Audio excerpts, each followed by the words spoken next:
अस्सलाम वालेकुम स्टूडेंट्स, कैसे हैं? मैं उम्मीद करता हूँ सब लोग खैरियत से होंगे। My self Aamir Anwar. हमारा जो नेक्स्ट आर्टिकल है वो है सप्लीमेंट्री क्वांटिटीज। सप्लीमेंट्री क्वांटिटीज क्या है? सप्लीमेंट्री क्वांटिटीज क्या है? The geometrical quantities are called supplementary quantities and the unit of geometrical quantities are called supplementary units। सुनिएगा मैं क्या बोल रहा हूं। सर्कल का जो एंगल होता है ना, सर्कल का जो एंगल है, सर्कल का एंगल, सर्कल अगर हो, फॉर एग्जांपल ये सर्कल है हमारे पास, सर्कल, तो सर्कल का जो एंगल बनता है, एंगल, ये एंगल जो थीटा बनता है ना, ये एक ज्योमेट्रिकल क्वांटिटी है और इसको हम लोग सप्लीमेंट्री क्वांटिटी बोलते हैं। तो जो ज्योमेट्री के बारे में, ज्योमेट्री मीन शेप के बारे में हमें बताती है कि हमारी अशिया का शेप कैसा होगा, उनको हम सप्लीमेंट्री का बात कहते हैं, सप्लीमेंट्री क्वांटिटीज कहते हैं। लेकिन ये स्पेसिफिकली सिर्फ दो ही हमारे पास सप्लीमेंट्री क्वांटिटीज है। एक होता है सर्कल का एंगल और एक होता है सफेयर का एंगल। सर्कल और सफेयर में फर्क होता है। सर्कल की मोटाई नहीं होती, ये सर्कल है, और जो सफेयर होगा, सफेयर वो फुटबॉल की तरह का होता है, फुटबॉल की तरह का, यानी उसकी लंबाई भी होगी, चौड़ाई भी होगी और मोटाई भी होगी। यानी इसको अगर हम मोटा कर ले, फुटबॉल वो सफेयर है, वो सर्कल नहीं है। तो ये जो प्लेन एंगल है ये सप्लीमेंट्री क्वांटिटी नंबर 1 है, और ये सर्कल का एंगल है। किसका एंगल है? सर्कल का। सर्कल के सेंटर पे बनने वाले एंगल को बोलते हैं प्लेन एंगल। और ये सॉलिड एंगल है नंबर 2, ये है सफेयर का एंगल। किसका एंगल है? सफेयर का। तो ये जो दो ज्योमेट्रिकल क्वांटिटीज है, एंगल्स जो हैं, इनको हम लोग सप्लीमेंट्री क्वांटिटीज का नाम देते हैं और इनके यूनिट्स को सप्लीमेंट्री यूनिट बोलते हैं। और प्लेन एंगल का यूनिट जो है वो रेडियन है, रेडियन, और सॉलिड एंगल का जो यूनिट है वो स्टीरेडियन है, स्टीरेडियन।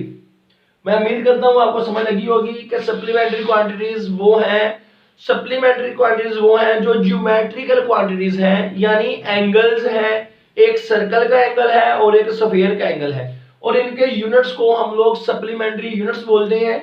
तो दो ही सप्लीमेंट्री क्वांटिटीज हैं, एक प्लेन एंगल और एक सॉलिड एंगल, और इनके यूनिट, इसका रेडियन है प्लेन एंगल का, और सॉलिड स्टीरेडियन का क्या यूनिट है? स्टीरेडियन।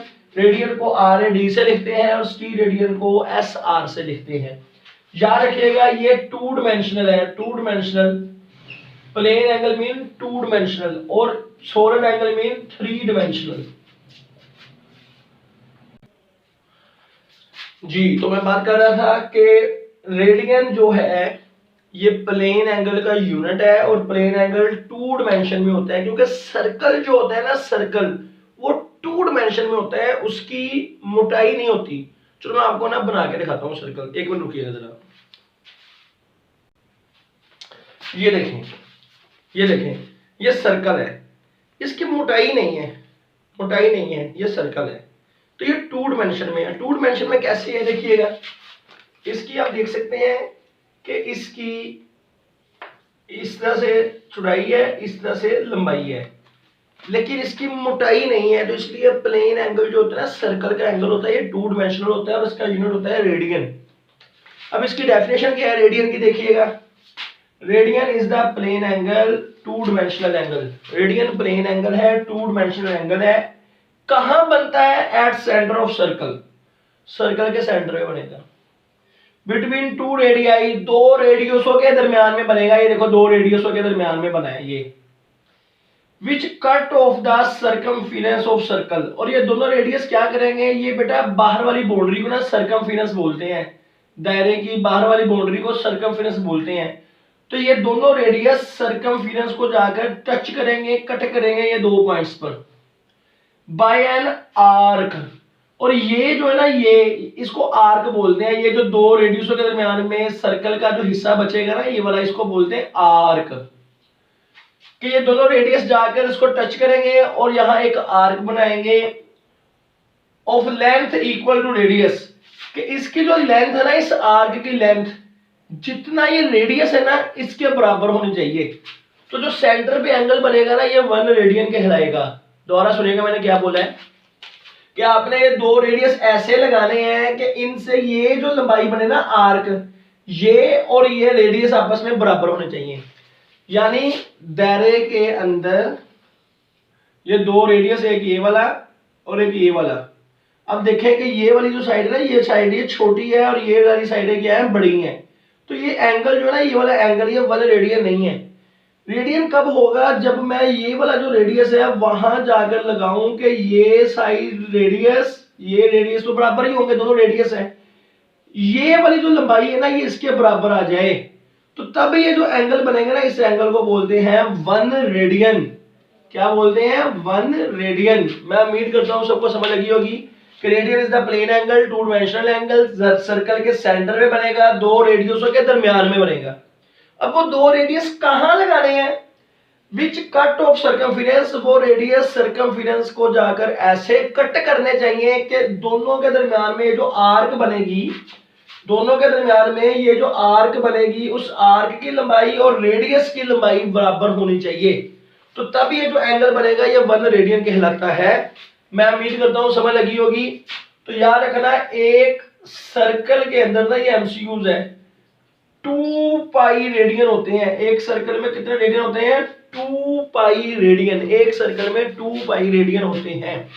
मैं उम्मीद करता हूं आपको ये समझ लगी होगी रेडियन की। अब हम चलते हैं स्टी रेडियन की तरफ। स्टी रेडियन किसका एंगल है, स्टी रेडियन सर्कल का एंगल नहीं है। स्टी रेडियन जो है, स्टी रेडियन सोलिड एंगल है और ये सफेयर का एंगल है। सफेयर, फुटबॉल नहीं होता, फुटबॉल ऐसा तो नहीं होता, इसकी तो मोटाई ही नहीं है। फुटबॉल की मोटाई भी होती है। तो सोलिड एंगल है, ये सफेयर का एंगल है, सर्कल का एंगल नहीं है, इसलिए 3 डिमेंशनल है। 3 डिमेंशनल कितने डिमेंशनल है, 3 डिमेंशनल। चलो बेटा अब बात करते हैं हम लोग स्टी रेडियन की। सोलिड एंगल है, 3 डिमेंशनल एंगल है। अब बात करते हैं स्टी रेडियन क्या है। आ जाओ। स्टी radian is a solid angle, 3 dimensional angle. Subtended, subtended का मतलब होता है कहां बनेगा, सबटेंडेड बनेगा eight centre of sphere, sphere के सेंटर में बनेगा, सर्कल के नहीं, सफेयर के। कौन बनाएगा, कैसे बनेगा, बाय एरिया ऑफ सरफेस, कि आपने उस सफेयर में एक सरफेस ड्रा करनी है, ऐसी सरफेस ड्रा करनी है कि उस सरफेस का जो एरिया होगा equal to square of radius of sphere, कि उस सरफेस का जो एरिया होगा वो सर्कल के रेडियस के स्क्वायर के बराबर होना चाहिए। सुनिएगा मैं क्या कह रहा हूं, ये समझ ले, आपके पास एक सफेयर है, फुटबॉल समझ लीजिए, फुटबॉल। आपने इसके अंदर एक ऐसे सरफेस ड्रा करनी है, ऐसे कि इस सरफेस का जो एरिया होगा ना, इस सरफेस का एरिया, इस सरफेस का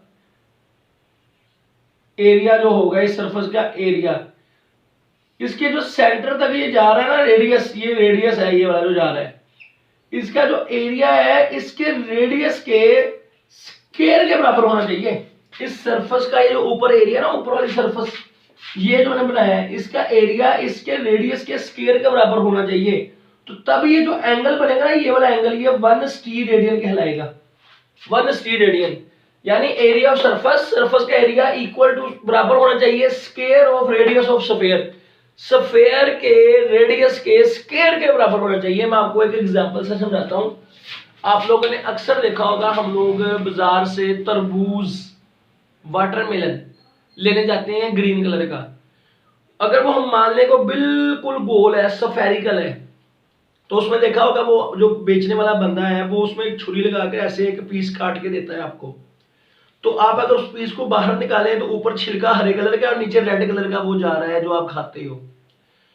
तो वो कह रहा है कि आपने ऊपर वो छिलका जो ना, छिलका हरे कलर का, उसका एरिया, वो सरफेस समझ लें आप लोग कि जो छिलका है हरे कलर का, जो पीस निकाला, उसका जो छिलका है ना हरे कलर का, उसका एरिया इतना होना चाहिए, उस हरे कलर के छिलके का एरिया यानी सरफेस का एरिया जो ऊपर हरे कलर की है, उसका एरिया इतना होना चाहिए कि जो नीचे रेड कलर का जा रहा है ना रेडियस, ये रेडियस के स्क्वायर के बराबर होना चाहिए।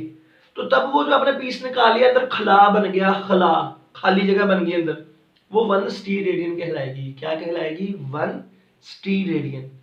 मैं उम्मीद करता हूँ आपको समझ लगी होगी।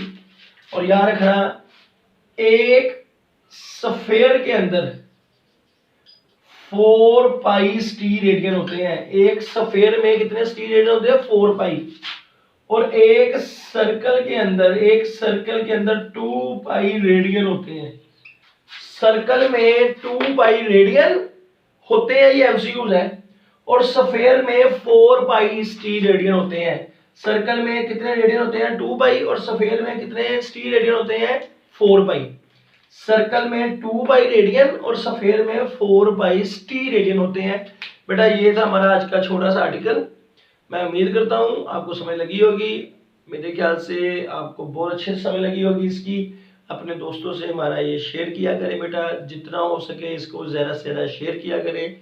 अब 2 एमसीक्यूज हैं, मैं चाह रहा हूँ कि आपको वो भी साथ ही करवा दूँ। चलो आओ मैं वो करवाता हूँ आपको, ताकि आप लोगों की तैयारी अच्छे से हो जाए। आ जाए, मैं आपको करवाता हूँ 2 एमसीक्यू शॉर्ट क्वेश्चन, बड़े इंपॉर्टेंट। एक ये वाला है बेटा, measurement of base quantity involves 2 steps. जब भी आप लोग बेस क्वांटिटी मेजर करते हो उसमें 2 काम करने पड़ते हैं आपको। पहला है चॉइस ऑफ स्टैंडर्ड। बेटा आपने स्टैंडर्ड लेना है। पहले स्टैंडर्ड से मुराद आला। यहाँ पर स्टैंडर्ड से मुराद क्या है? वो डिवाइस जिससे आप लोग चीज़ें मेजर करते हो। मिसाल के तौर पर आपने अगर कपड़ा लेने जाना है तो आपने देखा होगा ना कि वो लोहे का एक राड होता है, वो स्टैंडर्ड है। स्टैंडर्ड से मुराद है जिससे आप मेजरमेंट करके अपनी रीडिंग मेजर करते हो। मसलन कि अगर आपने कपड़ा लेना है तो आप, जाहिर बात है, वहाँ पर आप तराजू नहीं ले सकते क्योंकि तराजू से लेंथ मेजर नहीं होगी। अगर आपने एक चीनी लेनी है तो आप वो राड नहीं ले सकते क्योंकि तराजू से चीनी तो मेजर हो सकती है लेकिन राड से नहीं हो सकती। तो पहला है चॉइस ऑफ स्टैंडर्ड। आपने स्टैंडर्ड अच्छा लेना है जिससे काम हो जाए। और दूसरा है second, establishment of a procedure. तरीकाकार वज़ा करना, तरीकाकार बनाना कि आप किस तरह से मेजरमेंट करोगे।